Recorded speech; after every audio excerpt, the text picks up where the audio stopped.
बार से बिना बिरहा सुना आ यहाँ से कहानी के तनी ध्यान दे मजरी अभोरी के माई मजरी अपने कमरों में बैठी है यहाँ अभोरी जब बाल्यावस्था से किशोरावस्था में प्रवेश किया माई दुर्गा के बड़ी बरियार विनती आराधना पूजा पाठ करे विचार कर एक लाइन कवि जी गजल के भाव देते हैं कैसे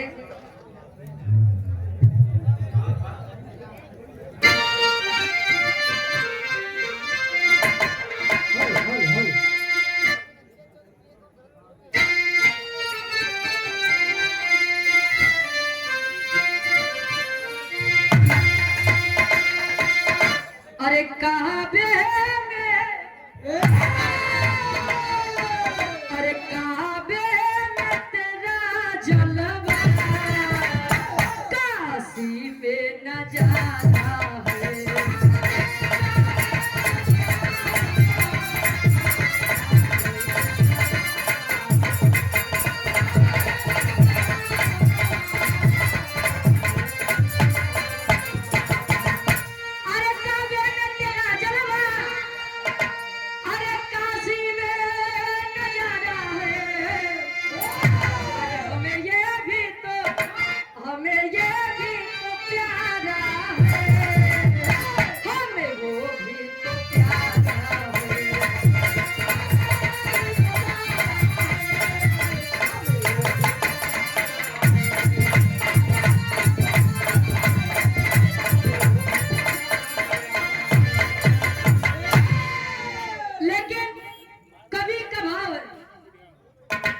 शेर का कोई इलाका नहीं होता भाव कवि के कैसे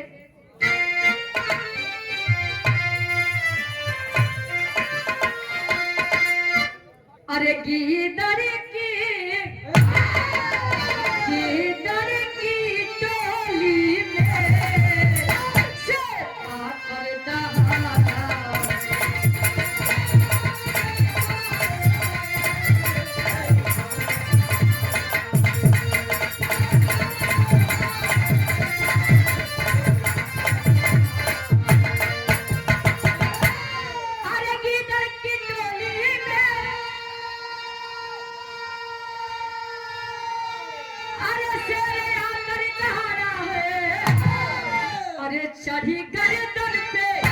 चढ़ी गर्दन पे शेरे पकड़ छाती को फाड़ा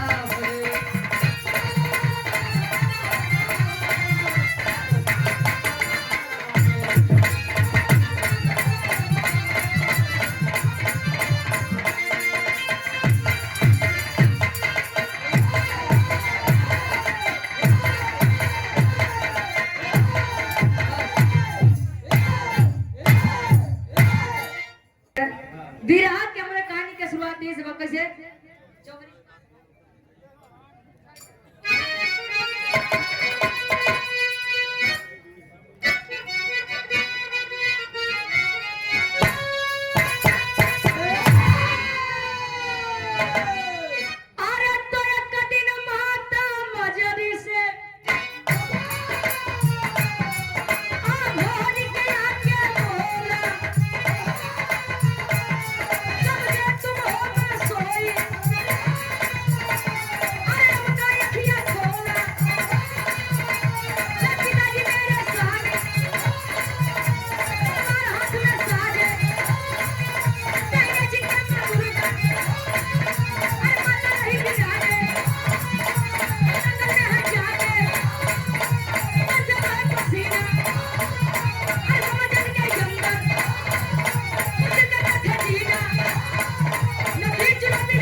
बिहार के शीर्षक का अब लोरिक के पिंडदान और अभोरिक की शादी।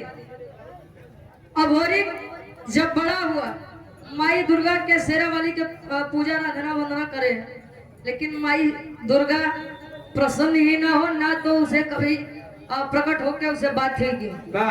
अब होरी माई दुर्गा के सामने बैठ के कहा, दो माई, ए माई, जब भी आपको आवश्यकता पड़ी मेरे पिता वीर लोरिक अपने जंघे का खून पिला करके आपको संतुष्ट किए। गोरेलाल मारूपुर से 51 रुपए का महान आशीर्वाद। ए भैया, माई दुर्गा जब प्रकट हुई बता रही है, बेटा जब होरी ऐसे लड़का होए से का फायदा बा, ऐसा वीर होए से का फायदा बा जो अपने बाबू के पिंडदान नहीं कर सकत। कहे है अबे मेरे बाबू के पिंडदाने नहीं बाबा। जाई के माता मजरी से सारी बात पूछते, माई मजरी बतावत के जा रही, माता मजरी बताते ले बेटा, ए बेटा, कहे का माई का बात बा, कहे कि पिंडदान करना होता तो करवा देता, पिंडदान करवाओ हो तो करवाई देता है। गौरव कहियो भी रहा, लेकिन का करी तनी बात फसियत से।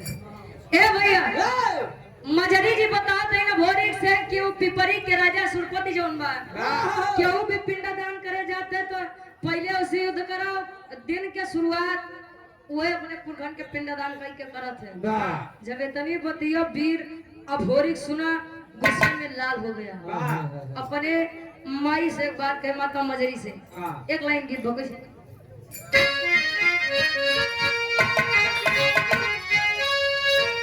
सम्राट स्वर्गीय गुरु रामदेव गुरु जी अपने जवानी के आलम में गावत रहे, गाय ने और गाय के चला गया। अब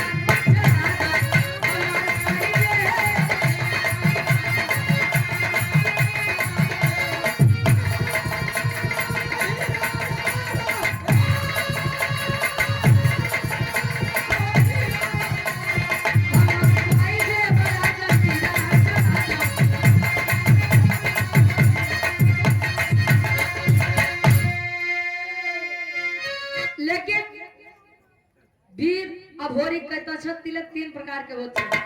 एक तिलक जो हर रोज प्रतिदिन लोग पूजा करके लगा लेते हैं, और एक तिलक विजयी तिलक, और एक तिलक जाना था कौन होता है, जो शादी के पहले चढ़त है, बर्बादी। अब अभोरी अपने माँ से कहता है का, अरे बिरताई क्या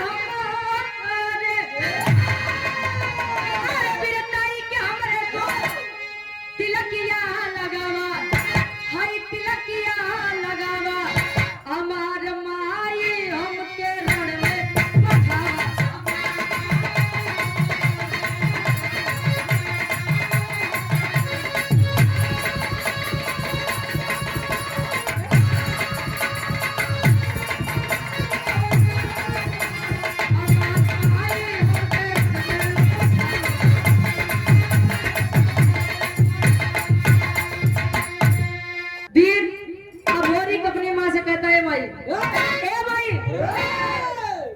मुझे आज्ञा दीजिए और मैं जा रहा हूँ पिताजी का पिंडदान करके लौटूंगा। अब बिचवा में जे आई ना, पीछे में जे आई जब लोग को छोड़ो बना, चाहे राजा हो चाहे रंग, चाहे सुरपति हो चाहे जे हो, चल दिया।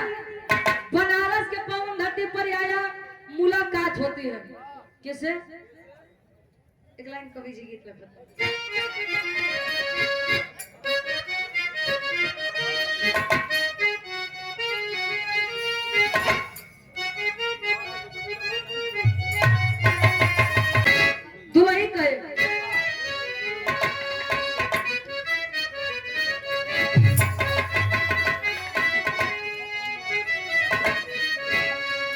पहले शादी विवाह हो जाए तो गौना 5 साल 7 साल पे जाए,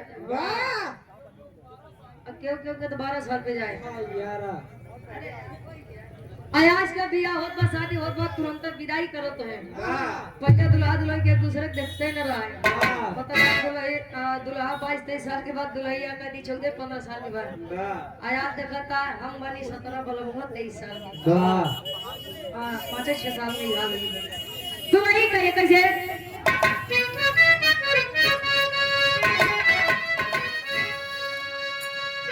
अरे जब से गवानवा के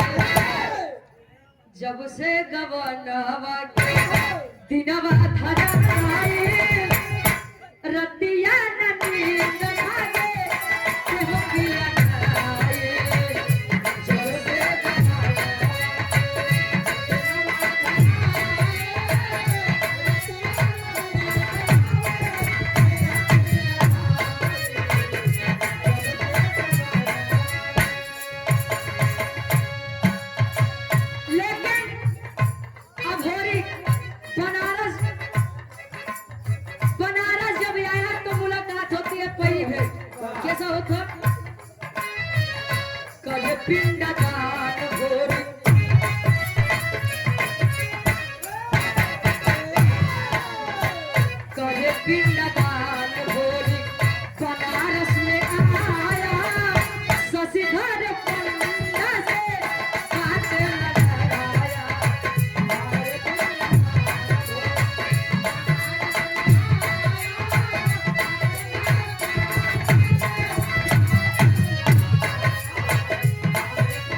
से सोच रहा लेकिन कहे सुरपति छोड़ी ने कहे बेटा तू लोरी के लड़का हुआ अच्छा ही के और के लड़का हुआ।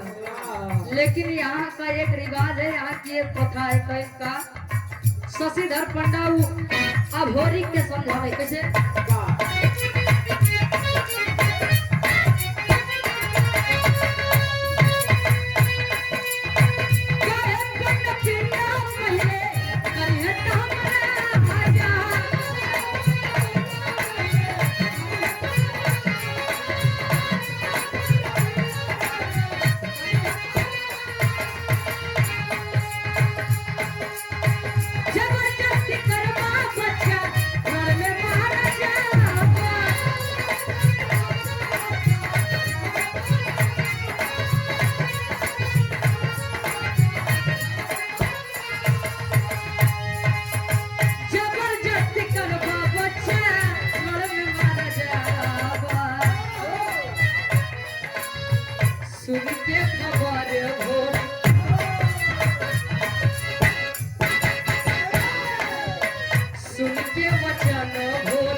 शशिधर पंडा बतावत बा के पिपरी के राजा सुरपति कहन की नियम है वह सुबह सुबह आ करके पिंडदान करता है, उसके बाद ही कोई पिंडदान करता है।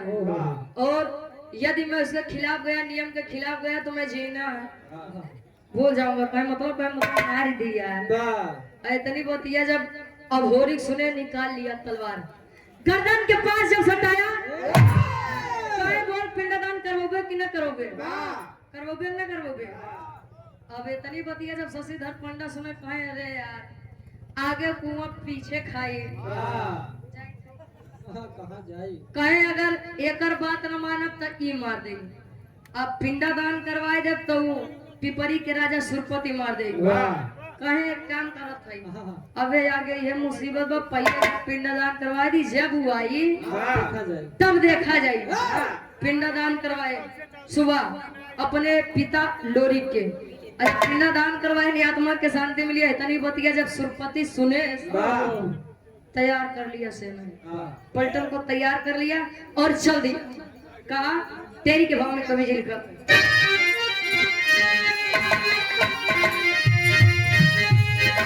अरे जवानी जंगी जूझे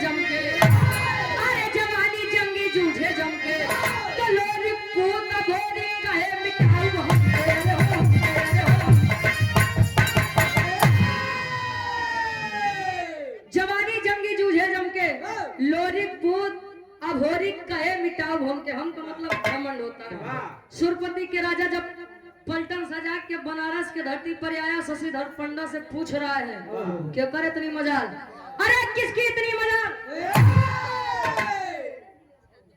कहे के करे इतनी मजाल कि जो हमारे मर्जी के खिलाफ पिंडदान करी सबके करवाई से। शशिधर पंडा बेचारा ही लगा पद स्वामी ए राजा हमार गलती नहीं बा, ई तलवार गर्दने लगे सटाए रहा, अब जीवन के मोह तो सब होत है, बचे बदे हम पिंडदान करवाई दिया, कौन छते बैठ एक या भोरी का छोड़म न, तैयारी बना रहा है हमरे विरह के आखिरी गीत लगत बा कैसे,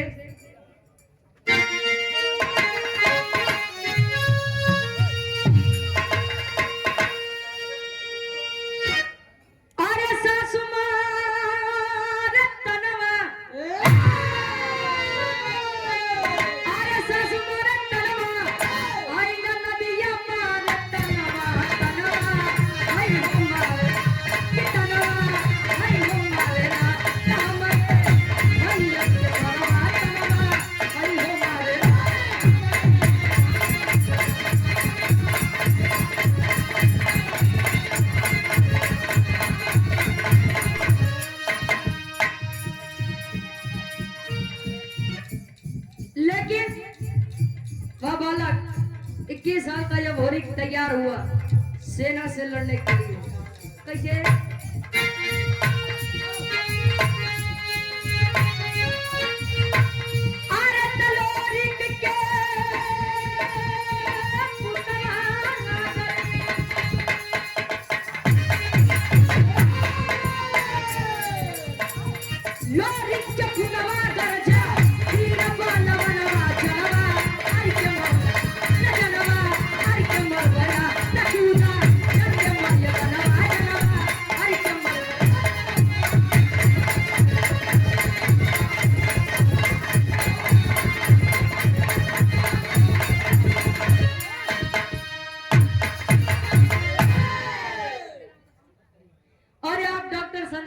भावी प्रत्याशी बीडीसी और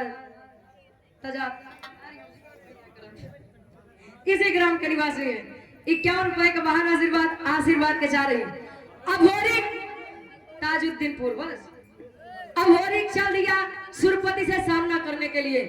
सुरपति सैकड़ों की पलटन लिए है, अभोरिक अकेला है, और जौने समय तलवार भाजे न मान के चला कि 40-50 तक इसे नहीं चला जाए, धराशायी हो जाए। अब धीरे धीरे जब सेना समाप्त होने लगी तो कितना जने डर के मारे हुए रण मैदान में सीधा सीधा लेट गए। ऐसा हुआ भोरी जान जाए कि मुर्दा बच छोड़ दे, करे सारे के चक्कर में लगा था हम लोग न बचे। तो बोले सुरपति के राजा घोड़े पर सवार है, जाए के पिपरी के राजा सुरपति का कालर जब पकड़ के जब नीचे खींचे जब नीचे खींच लिया, कहे बोल बहुत ही आतंक फैलाए बोल, मार दिया जाए कि छोड़ दिया जाए।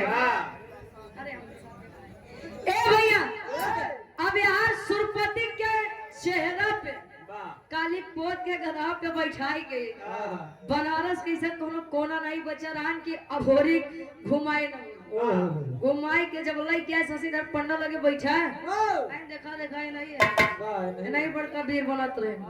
बात जान धरती वीरों से खाली नहीं है। इतनी बतिया सुरपति के एक बिटिया जेकर नाम केवला पतिया बतावा, केवला पतिया अभोरी के सुंदरता पे वैसे भी मोहित थी, बहादुरी को वैसे ही मोहित थी। अब विचार करता कि अरे यार वो नहीं है भोरी कहन बतावा इनका इतनी मजा नहीं, हमारे बाबू के साथ इतना गलत किए, इतनी बेइज्जती की है इनका छोड़ा बना। केवला पति है एक नंबर के जादूगर नहीं रही आए बनारस में, तब पापड़ के भाव में कभी से लिखते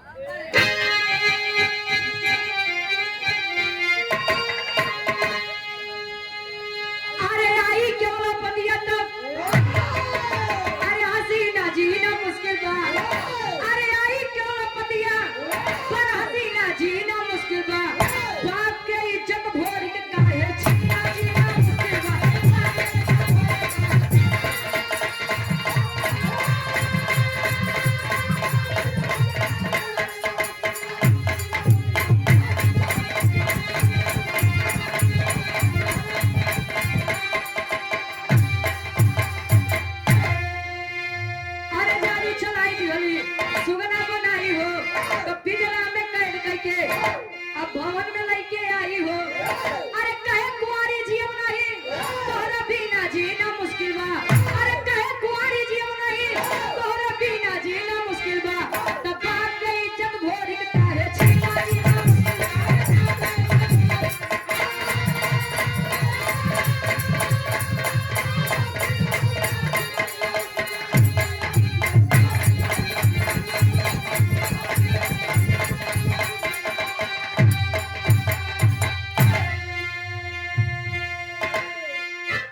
पतिया जब आए तो अभोरी के अपने जादू से सुगना बना दे। सुगना बनाई के पिंजरा में कैद करके अपने राज पिपरी में जब वापस आए तो दिन में तो सुगना रहा, लेकिन रात्रि में अपने जादू से फिर से मानव के रूप दे दे। जबरदस्ती प्रेम करे चाहे, लेकिन अभोरी कहे ना, ये मेरी शान के खिलाफ है, मैं ऐसे प्रेम नहीं कर सकता। अब धीरे धीरे समय बीतता बा, केवला पतिया बस खिसिया रह नहीं जाए जा दुनिया तरसत बा तोय मिलत बा तो कहीं अटकत बा। अब यार धीरे धीरे समय बीता बा, माता मजरी के अपने लड़का के अपने लल्ला के चिंता होत बा। गौड़ा से दुई वीर भेजे के आल्हा के भाव में कवि जी प्रमाण देते हैं।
भेजे शशिधर पंडा से भेंट हुई काशी की नगरी में।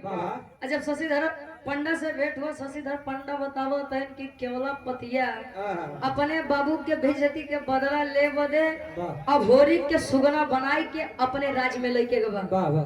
काहे जादू जमो थे का। अब यार जमुनी माता के बुलाए, जमुनी माता भी जादू के बारे में जानकार रही।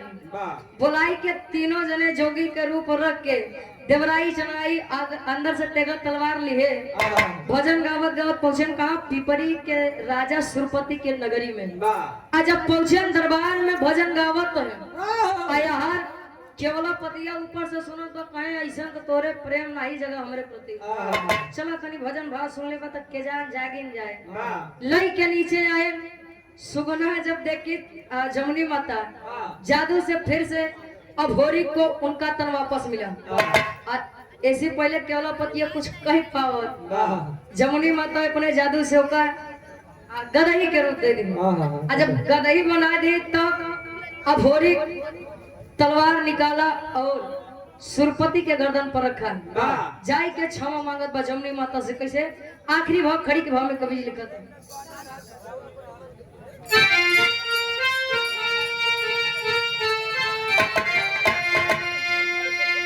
अरे माने गलती अपन,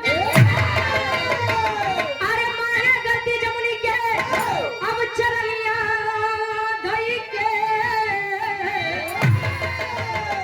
अरे माने गलती जमुनी के अरे चलिया धई के। हम हई भाई तू बहिनी बचैया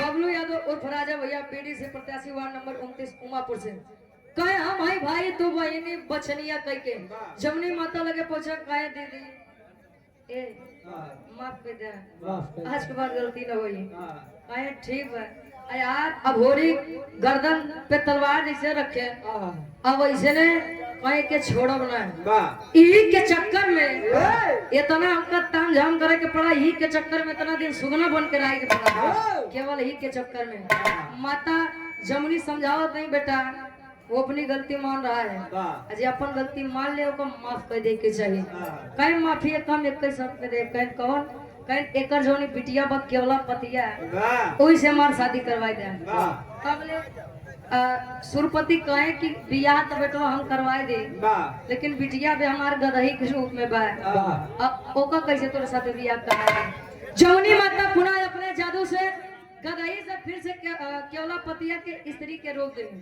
शादी भर आखिरी